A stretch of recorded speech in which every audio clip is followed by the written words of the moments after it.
Of all the hypothetical technologies, true anti-gravity is something of a holy grail in sci-fi. But while it's a solution to many issues in fiction, scientists haven't yet been able to make it a reality, at least not as far as the public knows. So what's stopping us from mastering this strange area of technology? This is Unveiled, and today we're answering the extraordinary question, what's the real reason anti-gravity hasn't been invented yet? Do you need the big questions answered? Are you constantly curious? Then why not subscribe to Unveiled for more clips like this one, and ring the bell for more thought-provoking content. Anti-gravity is a hypothetical method of reversing the effects of gravity, or creating an object that's pushed away by gravity rather than attracted to it. This is in stark contrast to artificial gravity, which absolutely does exist and can be generated in outer space through inertia. The designs for centrifugal space stations dreamed up in the 1960s and 70s could certainly be a functioning reality if anybody wanted to put up the money to build them. Any object with enough mass will create gravity though, because that's how gravity works. Massive objects bend space-time around them and attract other objects, bringing them into orbit or potentially pulling them towards a doomsday collision. Anti-gravity, on the other hand, is a method of propulsion or levitation that would enable gravity, one of the four fundamental forces in the Standard Model of physics, to work in the opposite way. It's been used in science fiction since the 19th century, as Newton's original laws of universal gravitation did seem to allow for such an inverse force to exist. So finding a way to reverse gravity became something that enchanted many writers, including H.G. Wells, who used a substance that blocks gravity in one of his stories. Blocking the effects of gravity like this definitely isn't possible, but the idea of anti-gravity has persisted in popular culture, all the way through to the modern mythology of UFOs.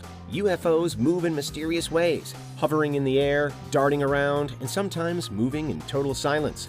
All of this sounds like our alien visitors are using anti-gravity technology to propel their spaceships.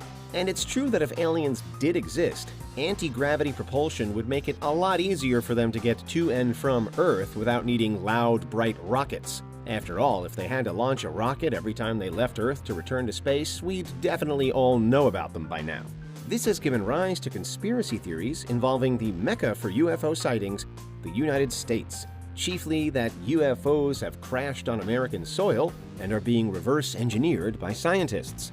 It's also been claimed that the Nazis developed some kind of anti-gravity device in another popular conspiracy theory known as Die Glocke, or the bell, because of its shape. According to proponents, this was an early experiment into vertical propulsion, though it never actually appeared during warfare. Die Glocke was just one of the many supposed Nazi wonder weapons, most of which likely don't exist, though it does have a physical site tied to it.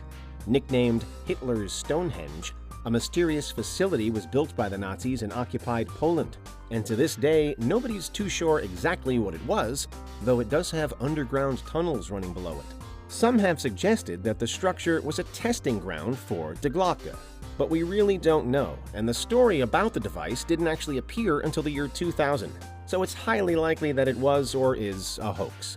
Despite these tales, scientists around the world are currently in agreement. The reason that we don't have anti-gravity technology could be that it's simply impossible. Newton's ideas may have allowed for it, but we have a new way to describe gravity now, Einstein's theory of general relativity. And according to this model, anti-gravity isn't achievable. There's no way to invert the force of gravity in the way science fiction writers want us to. Nevertheless, there have still been credible investigations into methods of creating an anti-gravitational force. It's been theorized for a while that one solution could be through antimatter, for example. Antimatter is notoriously elusive. Normal atoms consist of a nucleus made up of protons and neutrons and electrons bound to the nucleus. Anti-atoms, on the other hand, have antiprotons instead of protons and positrons instead of electrons. There are those who argue that, potentially, antimatter could be repulsed by gravity in the same way normal matter is attracted, meaning that it would fall up instead of down. But it's proven notoriously difficult to study this in a lab. And there remains the clear possibility that antimatter might just as well interact with gravity in the exact same way ordinary matter does. So, particle physics isn't an automatic route to anti-gravity in the Standard Model. So, what about when we go beyond the Standard Model into the weird realm of string theory? Currently, our two models of the universe, the Standard Model and quantum physics, don't operate in harmony.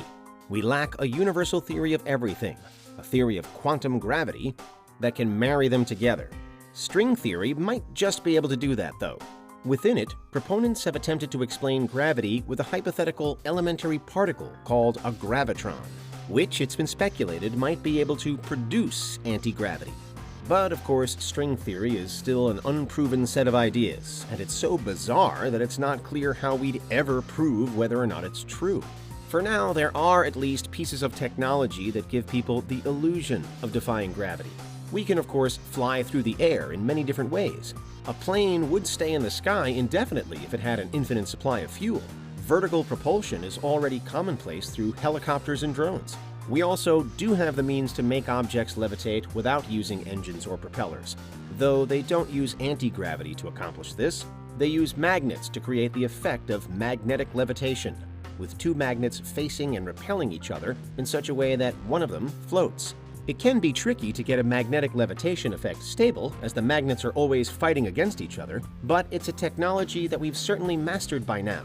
We have maglev trains, for instance, that work in the same way. And because they're ever so slightly levitating, they can travel much faster than other forms of rail transport. They're also powered electrically, making them potentially very clean. But again, this isn't actually anti-gravity. Scientists have also pulled off strange experiments that similarly look as if anti-gravity is in effect. By creating a pool full of dense fluid and constantly vibrating the base of that pool, the liquid never settles on the bottom, creating a void between the liquid and the base. Scientists did this and then added toy boats to the equation, and were able to witness a boat floating on the liquid water upside down. In another, even weirder study back in the 1950s, it was found that by vibrating a swinging pendulum, the pendulum could be made to swing back and forth while pointing upwards, again seemingly defying physics. One more promising method, which was initially mistaken as anti-gravity by scientists working on it, is ion propulsion. Using an ion drive to generate thrust by creating positively charged ions does work, but with a few huge caveats. For a start, though we do have ion thrusters on Earth, they're just not powerful enough to generate a meaningful amount of lift because of Earth's gravity and atmosphere. Ionocrafts have been successfully tested before now, but even the most promising ones don't fly particularly far.